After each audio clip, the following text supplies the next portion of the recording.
আসসালামু আলাইকুম। HSC English second পেপারের আরেকটা গুরুত্বপূর্ণ টপিক হচ্ছে কমপ্লিটিং সেন্টেন্স। আজকে আমরা মূলত কমপ্লিটিং সেন্টেন্সের একটা প্রশ্ন প্যাটার্ন নিয়ে আলোচনা করব। একটা কমপ্লিটিং সেন্টেন্স ইন্টারমিডিয়েটে কিভাবে থাকে, কিভাবে অ্যান্সার করতে হয়, কোন খুঁটিনাটি বিষয়গুলো জানতে হবে ফুল মার্কস পাওয়ার জন্য, আজকে সেই বিষয়গুলো নিয়ে আলোচনা করব। চলো নাম্বার 1 দেখি। We are late, the class will start soon, walk first, list. Okay, তার মানে আমাকে এখানে একটা কনজাংশন দেয়া আছে লিস্ট।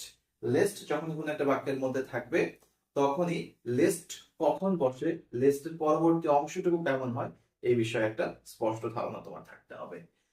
আরেকটা বিষয় খেয়াল রাখবা, তোমরা ইন্টারমিডিয়েটে মূলত যে তোমরা কমপ্লিটিং সেন্টেন্স গুলো সলভ করো, সেখানে যেই বাক্যাংশটুকু তোমাকে তৈরি করতে হবে তার আগে অথবা পরে ওই বাক্যে কি বসবে বা কোন ধরনের বাক্য তোমরা তৈরি করবা তার একটা সিকোয়েন্স তোমাকে বলে দেয়। যেমন প্রথম বাক্যটাকেই দেখো, যে উই আর লেট, আমরা অলরেডি কি করছি, লেট করে ফেলছি। দ্য ক্লাস উইল স্টার্ট সোন, খুব দ্রুত ক্লাসটা শুরু হয়ে যাবে। ওয়াক ফাস্ট, দ্রুত হাঁটো। লেস্ট, লেস্ট এর সাধারণ অর্থ হচ্ছে নতুবা। মূলত লেস্ট এমন একটা কনজাংশন যেটা আমি কোন একটা কাজের ভয়ে যদি অন্য কোনো কাজ করি সেক্ষেত্রে বসে। তার মানে তোমাকে বলছে ওয়াক ফাস্ট, দ্রুত হাঁটো, নতুবা। নতুবা মানে কি, কিসের ভয়ে তুমি দ্রুত হাঁটবা? ভয়টা হচ্ছে ক্লাসটা মিস হয়ে যাওয়ার ভয়, রাইট? ক্লাসটা মিস হয়ে যাওয়ার ভয়, কারণ আগেই বলে দিছে লেট করে ফেলছো, ক্লাস দ্রুত শুরু হয়ে যাবে, তাই তো? ওকে, তো এখন হচ্ছে লিস্ট এর পরের অংশটুকু কেমন হয় মনে রাখবেন। লিস্ট এর পরের অংশে মূলত subject plus should plus V on object, এই অনুসারে ব্যাপারটাকে কমপ্লিট করতে হবে। তাহলে আমরা এভাবে বলতে পারি যে we should, we should miss the, we should miss the class. Okay, we should miss the class.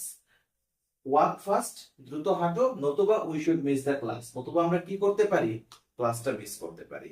Okay, number 2 দেখো, there goes a proverb that, ওকে, এখানে একটা প্রবাদ বাক্য তোমাকে লিখতে হবে। কোন প্রবাদ বাক্যটা লিখবা সেটা জানার জন্য নিচের অংশটুকু দেয়া আছে। So we must make proper use of time, তার মানে সময় নিয়ে আমাদের যে প্রবাদ বাক্যটা আছে এখানে সেটা বসাইতে হবে। এটা বোঝার কিছু নাই, সরাসরি মুখস্থ করে ফেলবা যে দেয়ার গোস এ প্রভাব দ্যাট, সময় নিয়ে যেটা আছে time and tide, time and tide, wait for none, wait for none. Okay, আচ্ছা, নাম্বার 3 তে আসো। The condition of Mitu's father was not well, মিতুর বাবার অবস্থা ভালো ছিল না। If I knew his mobile number, যদি আমি তার মোবাইল নাম্বার জানতাম। দেখো, ইফ কন্ডিশনের মূলত তিনটা নিয়ম আছে। ইফ যুক্ত বাক্যের প্রথম অংশ যদি প্রেজেন্ট টেন্স হয়, পরের অংশ হয় হচ্ছে ফিউচার।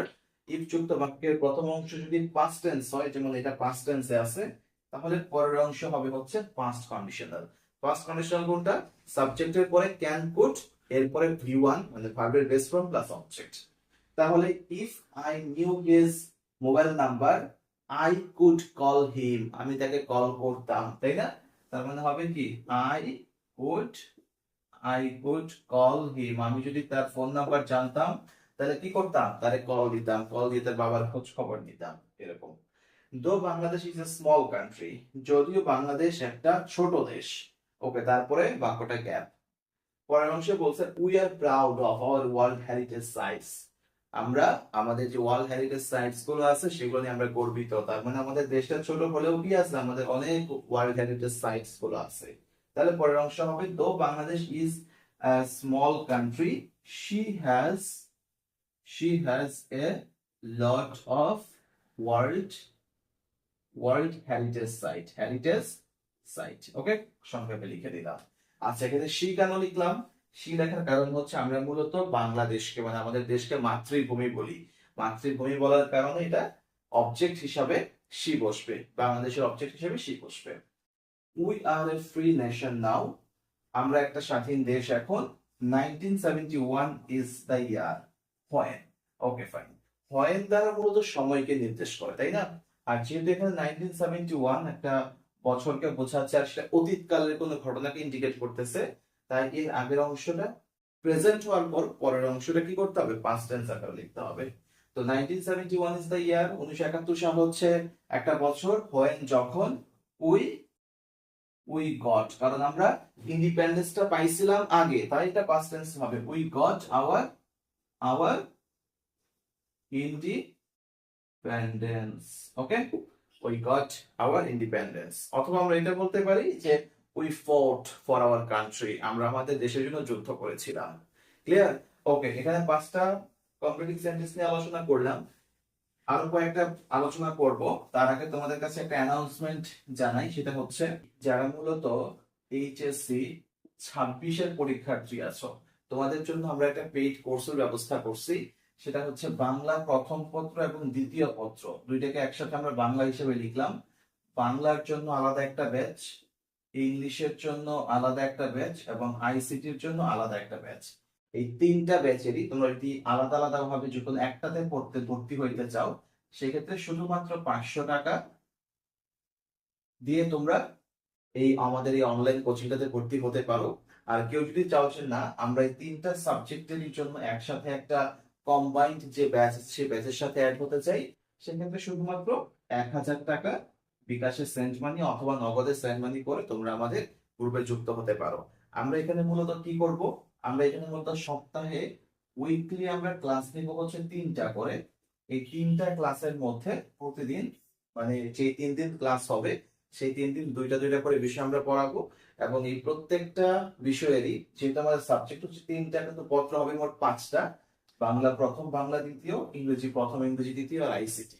এই প্রত্যেকটারই তোমাদের পরীক্ষার জন্য প্রয়োজনীয় যত ধরনের নোটস গুলো আছে পিডিএফ আকারে তোমাদেরকে পাঠিয়ে দেওয়া হবে। উইকলি 3টা ক্লাস ছাড়াও যদি আরো বেশি ক্লাসের প্রয়োজন হয়, তারপর আমরা চেষ্টা করবো এই অল্প সময়ের মধ্যে তোমরা যেন খুব গোছালো একটা প্রস্তুতি নিতে পারো। তো কথা এটাই, তোমরা যেটা করবা, যারা ইন্টারেস্ট আছো তারা এই নাম্বারটা 0132325666302, এই নাম্বারটাতে তোমরা কোন কোর্সটাতে ভর্তি হতে চাও, আলাদা আলাদা যে কোর্স আছে সেটাতে নাকি কম্বাইন্ড কোর্সটাতে, তো সেটা লিখে সমপরিমাণ টাকা, আলাদা আলাদা হলে হচ্ছে 500 টাকা এবং কম্বাইন্ড ব্যাচ হচ্ছে শুধুমাত্র 1000 টাকা সেন্ড মানি করবা। জাস্ট হোয়াটসঅ্যাপে মেসেজ করে জানিয়ে দিবা, তাহলে তোমাদের সেই গ্রুপে অ্যাড করে দিব। পরেরটা দেখি, English is an international language, ইংরেজি একটা আন্তর্জাতিক ভাষা, dash you can not get a good job. Okay, তুমি কি করতে পারবা না, একটা ভালো চাকরি পাবা না। তার মানে ইংলিশ না জানলে আমরা বলতে পারি যে ইফ ইফ ইউ, যদি তুমি না জানো, if you don't know English. Okay, if you don't know English, যদি তুমি ইংলিশ না জানো, you can not get a good job, তুমি কি করতে পারো না, একটা ভালো চাকরি পেতে পারবা না। I found a box in my room. The box was too heavy for. Okay, দেখো টু এখানে একটা টু আছে আর একটা টু হবে এখানে। ওকে, টু এমন একটা কনজাংশন যেটা একটা নেগেটিভ অর্থ প্রকাশ করে, এবং টু এর পরে দ্বিতীয় বাক্যের V1 প্লাস অবজেক্ট দিয়ে বাক্যটাকে কমপ্লিট করতে হয়। তাহলে I found a box in my room, আমার রুমের মধ্যে আমি একটা বক্স পাইছি। The box was too heavy for me, আমার জন্য এতই ভারী যে আমি কি করতে পারি না, ক্যারি করতে পারি না। তাহলে to carry, to carry, to carry মানে হচ্ছে আমি ক্যারি করতে পারি না। Next, I was really in great danger, আমি কোথায় ছিলাম, একটা খুব মারাত্মক সিচুয়েশনে পড়ে গেছিলাম, ভয়ঙ্কর সিচুয়েশনে পড়ে গেছিলাম। হি কেম হিয়ার, এখানে কি হবে, he came here with a view to. আচ্ছা, উইথ এ ভিউ টু এমন একটা শব্দাংশ যার পরে ভার্ব প্লাস আইএনজি দিয়ে বাক্যটাকে কমপ্লিট করতে হয়। উইথ এ ভিউ টু মানে হচ্ছে উদ্দেশ্যে। তাহলে হি কেম হিয়ার, সে সেখানে এসেছিল with a view two helping me, আমাকে সাহায্য করার জন্য, হেল্পিং মি।